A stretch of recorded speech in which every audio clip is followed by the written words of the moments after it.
something is stirring beneath the vast Russian landscape. A low hum of activity, just below the surface of daily life, has begun to resonate across the globe. It started with fragmented reports. Whispers from anonymous sources within Moscow's sprawling bureaucracy. It began with whispers. They spoke of unusual late-night convoys rumbling through the darkness. Then, a grainy night vision photo surfaced. A large, unmarked truck convoy entering a heavily guarded gate in a remote Russian forest. The cargo was unmistakable. Trucks heavy with industrial-grade drilling equipment. And massive prefabricated concrete loads, the building blocks for something deep underground. High above, in the cold vacuum of space, the satellites watch. Their unblinking eyes capture images that give form to the whispers. Commercial satellite providers, alongside Western intelligence agencies, have noted a dramatic uptick in excavation activity. One such location is Kozvinsky Kamen, a mountain in the northern Urals. For years, it has been known to house a hardened underground command post, a relic of the Cold War designed for nuclear survivability. Recent thermal imaging shows new heat blooms, suggesting significant new tunneling and the installation of powerful energy sources deep within the granite massif. But the evidence is more than just pictures of disturbed Earth. The digital breadcrumbs are undeniable.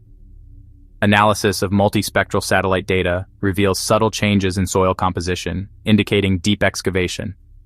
We see the disposal of vast quantities of excavated rock, often miles away to avoid detection, and the construction of new, heavily fortified ventilation shafts disguised as unassuming rural structures. Near Voronovo, a village just south of Moscow, satellite imagery has tracked the development of what appears to be a massive underground complex. What was once empty farmland has now become a hub of activity with new rail spurs and high-security perimeters. Leaked blurry schematics, allegedly from a Russian engineering firm, seem to corroborate this. These are not isolated incidents. A pattern is emerging, from the Kola Peninsula in the far north to the plains of Siberia. Similar sites are being developed. Satellite photos from 2024 show dozens of new portals near sites associated with Russia's strategic rocket forces. To understand the why, we must turn to those who have spent their careers studying Russia's military posture. Their work involves piecing together fragments of intelligence to decipher Moscow's true intentions. This is a continuation of a doctrine that dates back to the Soviet era, but on a scale we've never seen before, says Dr. Evelyn Reed, a senior fellow at the Center for Strategic Assessments. She argues it reflects a profound shift in Russia's strategic thinking. I spoke with her via a secure video link. The Soviets were masters of maskirovka, deception. They believed in strategic depth, the idea of trading vast territory for time to regroup and counterattack. And there is no greater depth than burrowing miles underground. What's new is the technology and the speed. It suggests a renewed, urgent focus on leadership survivability and command and control continuity. Another expert, a former Western military attaché, offered a more granular perspective. Look at the locations. Yamantau, Kozvinsky Kamen, these new sites. They're all in geologically stable areas deep in the heartland, far from NATO borders. This placement makes them nearly invulnerable to conventional attack. They are designed to withstand a direct nuclear strike. We are seeing evidence of new fiber optic cables being laid, redundant power systems, advanced air filtration systems. This isn't just about bunkers for the top brass. It's about creating fully functional, networked underground cities. I interviewed a geological engineer, Mark Theron, who has analyzed leaked construction data. The drilling techniques and sheer volume of rock being moved point to advanced tunnel boring machines. No discussion of Russia's underground world is complete without mentioning Mount Yamantau. Located deep in the Ural Mountains, a region historically vital to Soviet industry and defense, this massive complex has been a source of intense suspicion and mystery for decades. Since the late 1990s, United States satellites have observed large-scale excavation at the site. When questioned by American officials, the Kremlin gave a series of conflicting explanations. It was a mining site, a repository for national treasures, a food storage facility. But none of these explanations could account for the project's immense scale and the extreme secrecy surrounding it. The sheer size of the project, however, belied these simple answers. It was clear that something of immense strategic importance was being built inside the mountain.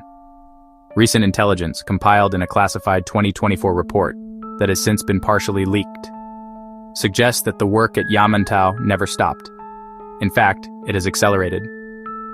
The report details the construction of 2 new garrisons near the mountain, a new railway and a highway being built directly to the sealed-off complex. The project is believed to be under the direct control of the main Directorate of Special Programs, a secretive agency that succeeded the KGB's 15th Directorate.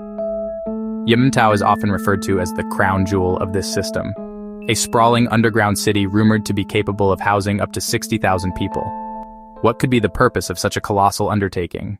So what is the grand strategy behind this colossal subterranean expansion? The most straightforward explanation is defensive. From the Kremlin's perspective, the world is an increasingly hostile place. NATO expansion, the development of hypersonic weapons, and the weaponization of space. Russia may feel a growing sense of strategic vulnerability.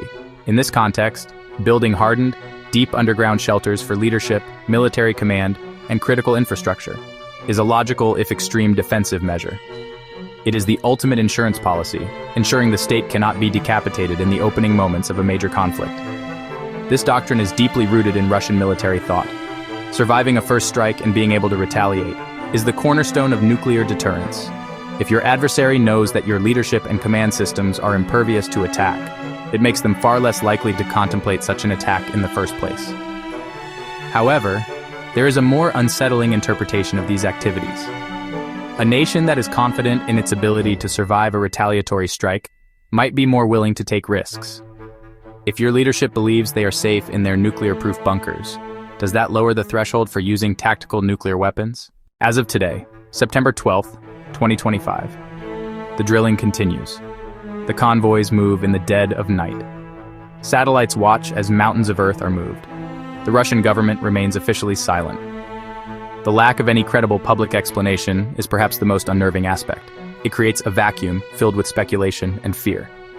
This is not a transparent civil defense program. It is a clandestine operation of immense proportions. The secrecy itself is a message. We are witnessing a fundamental divergence in strategic thinking. Much of the world invests in networked information, space-based assets, cyber warfare. Russia is doubling down on a Cold War concept powered by 21st century technology, burrowing deep into the bedrock of the nation. The sheer scale suggests a belief that the future holds a threat so profound. The questions are as deep and dark as the tunnels. The rhythmic thud of construction is a heartbeat, counting down. As long as the work continues in secret, the world can only watch, wonder, worry. The truth remains buried, waiting.